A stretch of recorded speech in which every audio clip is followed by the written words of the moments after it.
On September the 11th, Pete Rose of the Cincinnati Reds hit a ball out to left field in a game against the San Diego Padres. The ball itself was nothing particularly special, but it was his 4,192nd career hit, a number which took him above Ty Cobb's all-time record set between 1905 and 1928. In 2010, an investigation suggested that Rose had been using bats filled with cork in pursuit of the record, an illegal modification which would invalidate the achievement, but nothing conclusively was proved. A couple of days later, the Nintendo Corporation released Super Mario Bros. For the Famicom console in Japan. The game was released on the North American market for the Nintendo Entertainment System later in the year and around the world in early 1986. The game proved a huge hit, popularising the genre of the side-scrolling platform game and prompting many to acquire their first games console. After the crash of the American video games industry in 1982, it appeared that the future had arrived and it spoke Japanese. On the same day, Steve Jobs announced to the board of Apple Computers, the company that he was joint founder of, that he was leaving. He had been sidelined after his division failed to deliver the promised upgrades to the Macintosh computer and Office software and decided to leave, taking several key personnel from his team with him to found Next Inc., which would work on a new idea for laboratory computers for science labs. Although he promised not to compete directly with Apple, his old firm did sue him over the alleged insider knowledge advantage of his ex-Apple team, but the case was dismissed. "It is hard to think," said Jobs, "that a $2 billion company with 4,300 people couldn't compete with 6 people in blue jeans." And in a very unfortunate piece of timing, just 6 days after Stefan Beloff's funeral, the F1 teams arrived at the scene of his fatal accident for the rescheduled Belgian Grand Prix. The Spa-Francorchamps circuit had been popular on its return to the calendar in 1983, but after the fiasco of the first attempt at this year's race, and with the events of the 1,000-kilometre endurance race still very fresh in everyone's minds, there was a tense, quiet atmosphere. Racing drivers are a superstitious lot, and after the rescheduling, this was now round 13 of the championship, with the first day of the meeting being Friday the 13th of September. At least the surface had been sorted, resurfaced with regular tarmac instead of the fancy waterproof stuff, and run in with motorbike and car races, and all looked fine, though there were many worried eyes cast at the weather forecasts. There had been a slight reshuffling of the end-of-season races with the rescheduling of the Belgian Grand Prix and the abandonment of the proposed Rome street race, so that the 3 rounds after this would now be the European Grand Prix at Brands Hatch in 3 weeks' time, the South African Grand Prix at Kyalami 2 weeks after that, and the first Championship Australian Grand Prix ending the season on the streets of Adelaide in early November. There was still a question mark over the South African Grand Prix, however. Jean-Marie Balestre made a statement a couple of days before the Belgian race, insisting that Kyalami was definitely going ahead despite the renewed political furore over P.W. Botha's so-called Rubicon speech a few weeks earlier. But several governments, most notably those of France and the Scandinavian countries, were pressuring their representatives to boycott the race, and many of the major sponsors were also looking nervously at the incoming PR disaster. If my team is going, I will go, because I'm employed by Ferrari to drive their cars. It's taken me 8 years to get where I am. I'm not going to blow it away because of political problems. The Renault team had already announced that they would not be travelling, but this was at least in part because the long-expected announcement has been made. The factory Renault team would be pulling out of Formula One at the end of 1985. Not only did that leave question marks over the future employment of many of the talented staff at the team, but also the future development and supply of the Renault engines used by Lotus, Ligier and Tyrrell. A decision on that score would apparently be made in the weeks after the race. Back in the here and now, Jonathan Palmer was still in a pretty bad way with multiple fractures in the head, foot and leg, and he'd been told that he might be walking with a stick for the rest of his life. The Zakspeed team had instead brought in Formula 3000 hotshot Christian Danner.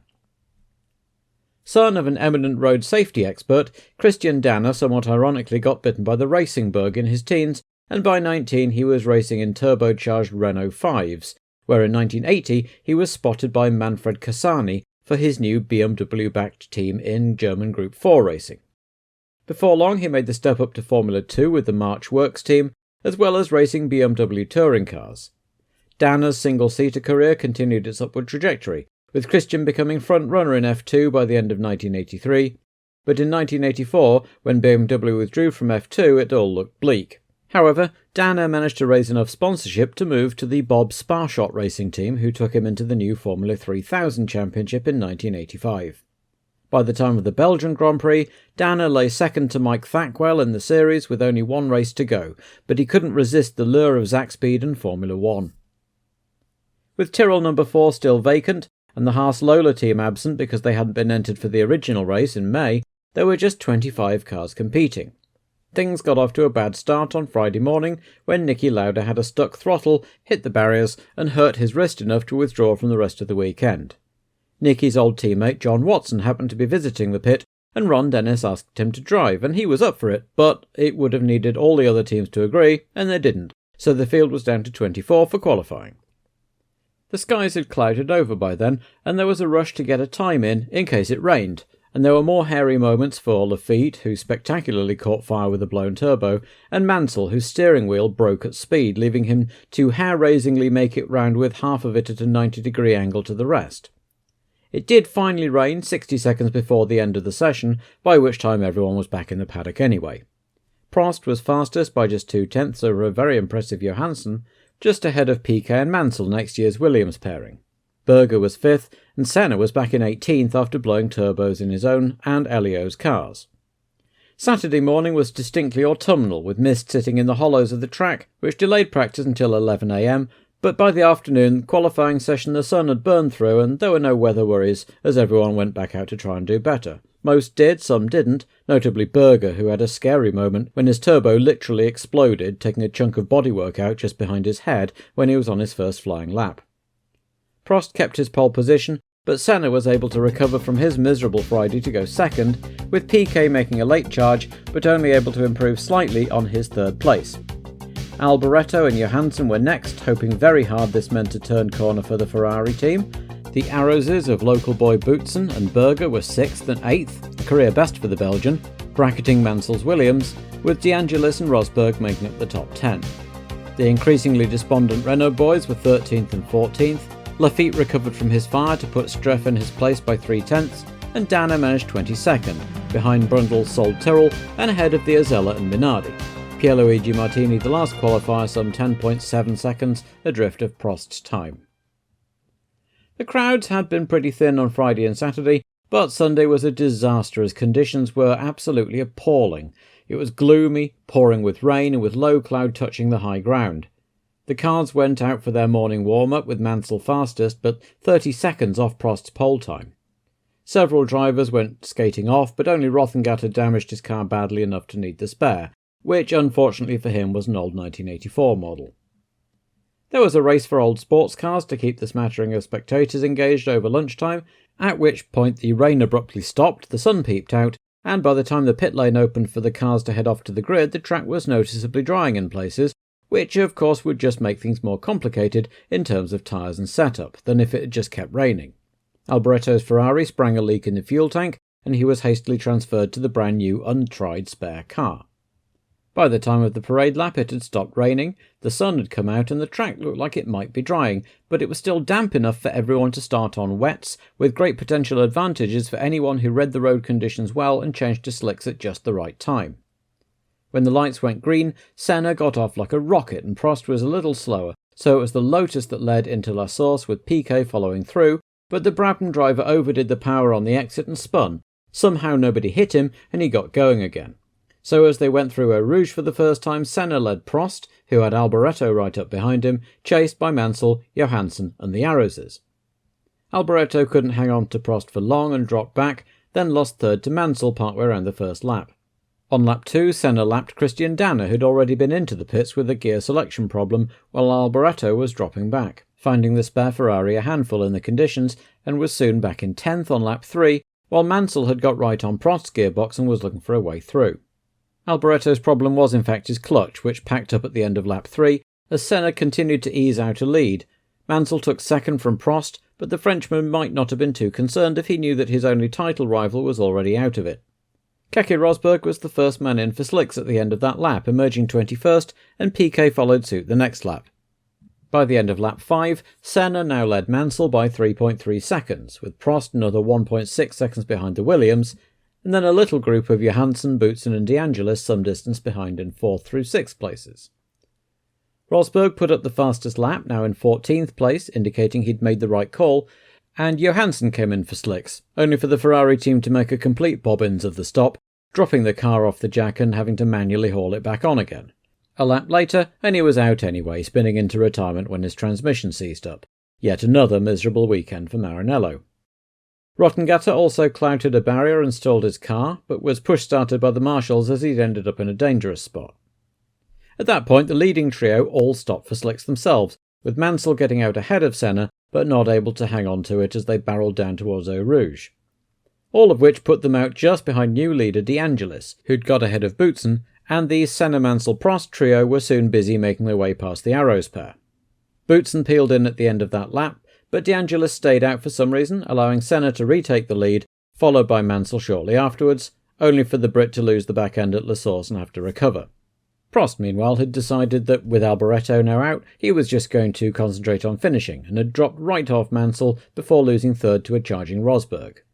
Alliot was the next casualty of the tricky conditions, his 12th retirement in 13 races so far, but by now the leaders had spread out sufficiently for the action to calm down a little, though Rosberg continued going flat out in his pursuit of Mansell, beating Tombé's 1983 lap record on lap 12.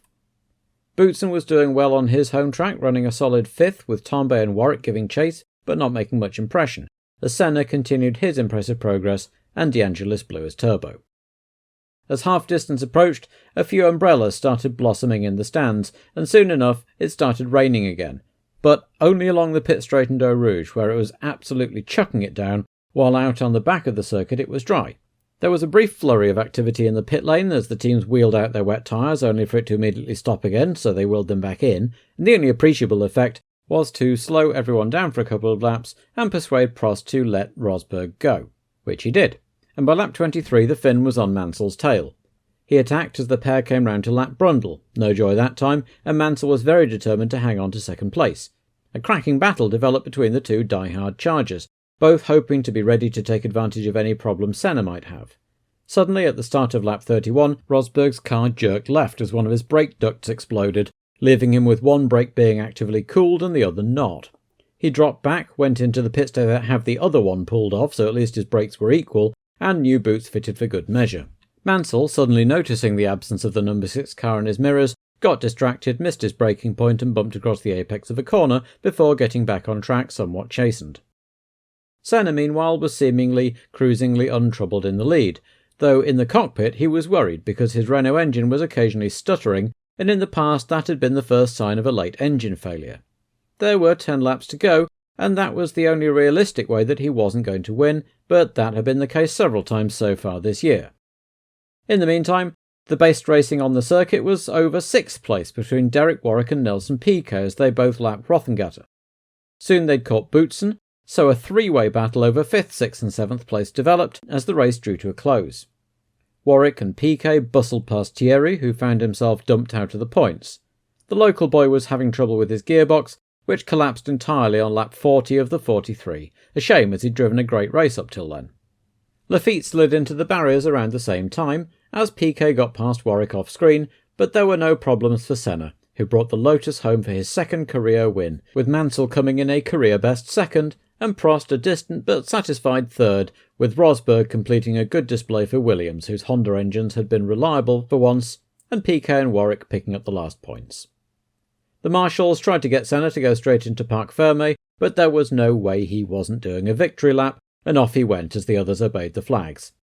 He had moved above his teammate De Angelis into third place in the title race, while Alain Prost was now in a position to win the World Championship at the next race in Brands Hatch, needing only to score 3 more points than Alboreto to seal the deal.